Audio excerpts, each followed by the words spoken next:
But Arsenal, I just feel if Arsenal can just play it their way as much as they can, I think they're not going to see as much of the ball, are they, as they saw last week? I wouldn't imagine being there.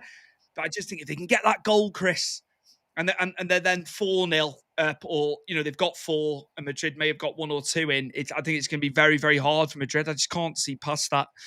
Thomas Partey is fit. Ben White is fit.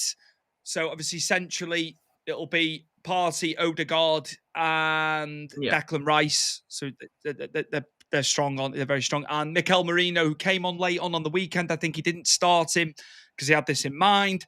It's likely he will start. I could see Trossard. I think Trossard, he's been on the bench a lot, but I think he's good for a goal, Trossard. It wouldn't surprise me if he played him. It wouldn't surprise me. I might get shot down by some gunners there. Would you go Martinelli and Saka, would you, on the wings? I think just because they're more experienced in the way that they've played enough Champions League games. I like Trossard, don't get me wrong.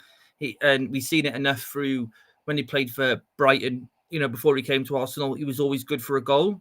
I think Trossard's a good player to bring on in the last, I'd say, 15 minutes. If it's very open, and I think someone like Trossard can, if you took him off, say, Martinelli, I'd say like in the 75th, 80th minute, and let him, have a go. I think, that'd be more wise, because I think I'd rather go with Martinelli and Saka on the wings.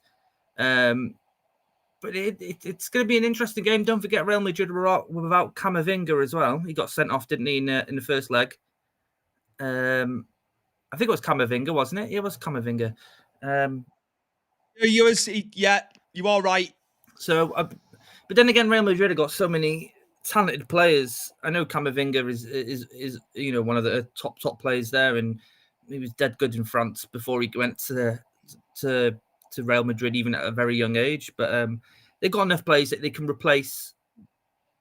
I think for Arsenal in this one, it's just they have to keep it tight, because as we've just alluded to, there is Real Madrid they've got players that can pop up out of nowhere and score goals. You've got Jude Bellingham there, who I didn't really think had a good game at the Emirates. I think he was well marshalled, but I think he was played out of position as well, wasn't he?